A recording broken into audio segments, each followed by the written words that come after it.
이 모세혈관 단위에서는 혈행이 이쪽에 훨씬 더 많이 떨어진다는 거죠. 근데 제가 지난번에 그 모세혈관의 층을 설명하면서 모세혈관의 이 혈행 세동맥 단계에서 혈행 대비 모세혈관의 층이 높이 있어야 될 때, 아니면 이 층을 똑같이 유지해야 되는데 이 혈행이 떨어질 때 이 모세혈관이 어쩔 수 없이 직경을 좁혀서 떨어진 혈행을 커버하면서 발염이 유발될 수 있다고 뭐 그런 식으로 얘기를 드렸죠. 그것과 관련돼서 제가 또 이어서 드리고 싶은 말씀이 아토피가 생겨나는 부위, 그리고 그 부위가 넓어지기도 하고 그 부위가 옮겨지기도 하고 하는 그런 상황들, 그런 현상들을 이제 아토피아들이 모두 겪는단 말이죠. 그런 상황들과 연관이 있어서 조금 이어서 설명을 드리려고 합니다. 이 아토피라는 게 처음에 보통 이제 목이나 얼굴이나 보통 이제 팔 여기 접히는 부분, 보통 이 접히는 부분이라고 얘기를 하는데 접히는 부분에 잘 생긴단 말이죠. 그래서 심지어 이제 피부과 선생님들 중에서 이 접히는 부위에 가려움이 생길 때만 아토피다라고 얘기하시는 분들도 있는 걸로 저는 알고 있어요.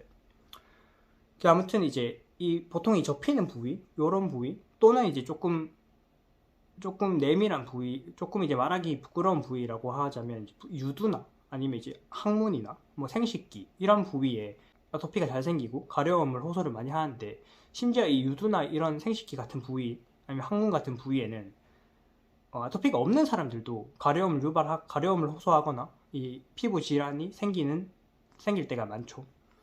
아무튼 이 아토피가 생길 수 있는 이 몸을 가지고 있을 때 어떤 부위에 아토피가 더 잘 생기냐, 요거를 이제 오늘 한번 얘기를 해보려고 하는데, 결국은 이제 제가 지금까지 했던 얘기들의 골자가 이 모세혈관이 더 좁아지는 상황, 모세혈관이 좁아져서 적혈구가 정체되는 그 상황이 가려움 유발된 상황이고, 그렇다면 내 몸 중에, 내 피부 중에서 이 모세혈관이 가장 가는 부위가 가장 먼저 가려움 유발될 거 아니에요. 그러니까 내 몸 중에서 이 모세혈관이 가장 가는 그 부위가 아토피가 먼저 생긴다는 거지. 보통 이제 아토피가 생기는 이 부위가 가장 모세혈관이 가늘다는 얘기가 되고, 그럼 거기가 왜 가느냐를 한번 생각을 해보자는 거죠. 보통 아토피가 생기는 부위들의 공통점을 얘기를 해보자면 뭐 이런 부위나 목 부위나 얼굴 부위가 피부가 되게 연하단 말이죠. 다른 부위들보다 피부가 되게 말랑말랑하고 감각적으로 좀 예민하죠. 뭐 유두나 항문 같은 경우에도 마찬가지고, 그 부위가 또 열 발산을 많이 하고, 운동해보면 알겠지만 뭐 이런 접히는 부분에 훨씬 더 땀이 많이 난단 말이죠. 겨드랑이나 서타군이나 뭐 목이나 얼굴에 땀이 많이 난단 말이죠. 그러니까 그 말인즉슨 열 발산을 많이 할 수 있다는 얘기야. 열 발산의 능력이 높다는 얘기죠. 그러니까 종합하자면 그 아토피가 생기는 부위들의 공통점이 감각적으로 예민하면서 더 연한 살이면서 그리고 열 발산을 많이 한다 라는 공통점을 가지고 있다는 거죠. 이 공통점으로 추론을 해봤을 때, 이 공통점을 가지고 모세혈관의 형상을 생각해봤을 때, 결국 그 부위가 아토피가 잘 생긴다는 얘기는 그 부위의 모세혈관이 좁아진다, 다른 부위보다 더 좁아진다는 얘기가 되고, 다른 부위에 비해서 그 부위가 모세혈관이 좁아진 이유가 저는 두 가지라고 생각을 하는데, 첫 번째가 열 발산을 많이 할 수 있다는 점에서 그 모세혈관의 층이 다른 부위보다 더 높다는 거야. 예를 들면 이제 이 바깥쪽 팔보다 이 안쪽 팔이 더 연하고 예민하고 땀도 더 잘 나고 하니까 이 부위가 모세혈관 층이 더 높다는 거죠. 예를 들어 팔 바깥쪽 피부에 모세혈관 층이 3층이라면 이 안쪽은 4층이라는 거야. 이 안쪽 팔 전체는 뭐 4층이라고 치자면 요 더 지역적인 요 접히는 쪽에 가까운 부위는 5층, 아주 접히는 요 특정한 요 부위는 한 6층 막 이렇게 층이 더 높아진다는 얘기죠. 그래서 열 발산을 더 잘 할 수 있다는 점에서 이 모세혈관의 층이 더 높다는 점을 생각할 수 있고요. 두 번째로 더 예민하다는 점에서, 감각적으로 더 예민하다는 점에서 이 부위에 모세혈관이 더 밀집해 있다는 걸 추론할 수 있어요. 모세혈관이 더 많이 밀집되어 있으니까 이 세동맥 단계에서의 이 혈행이 똑같은데 여기는 모세혈관이 띄엄띄엄 있어. 상대적으로 여기가 모세혈관이 확 몰려 있어. 그러면 요 세동맥 단계의 혈행은 똑같은데 요 부위는 모세혈관의 혈행이 되게 좋을 거고, 상대적으로 요 부위의 모세혈관은 여러 가지로 올라가니까 상대적으로 요 부위의 혈행이 되게 떨어질 거란 말이죠. 왜 우리가 이 집에서 이 화장실 물도 틀고 주방에도 물 틀고 변기 물 내리고 하면 수압이 확 떨어지죠. 뭐 그런 상황인 거야. 여기가 이 가닥수가 많다는 거는.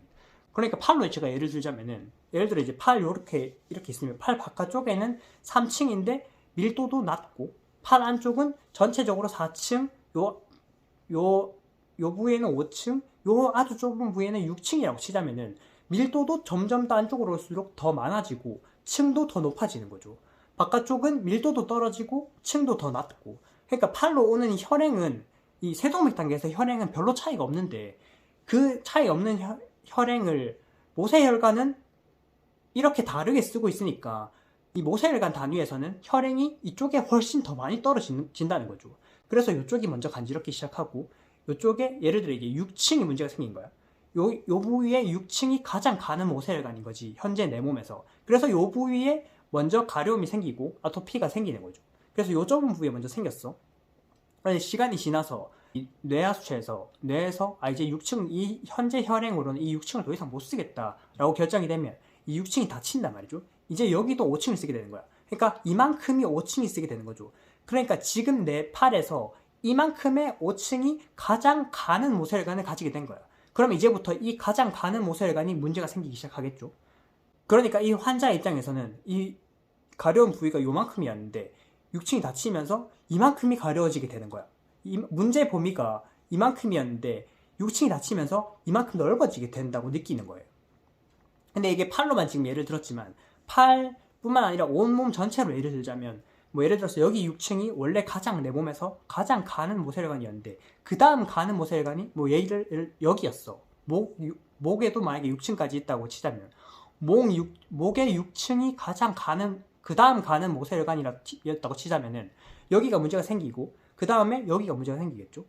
뭐 이런 식으로 부위가 계속해서 넓어지는 거예요. 부위가 계속 넓어지고 다른 부위에 생기기도 하고, 또 어쩌다가 여기 6층이 닫히면서 여기가 가장 가는 모세혈관이 되면 여기는 또 한동안 괜찮을 수도 있고, 그래서 그때는 여기는 괜찮아졌는데 여기로 옮겨갔다고 생각하기도 하고, 그런 식으로 아토피가 생기고 나서 계속 부위가 넓어지고 다른 부위에도 아토피가 생긴다 이거죠. 결국은 지금 현재 내 피부 중에 가장 가는 모세혈관이 문제가 생긴다.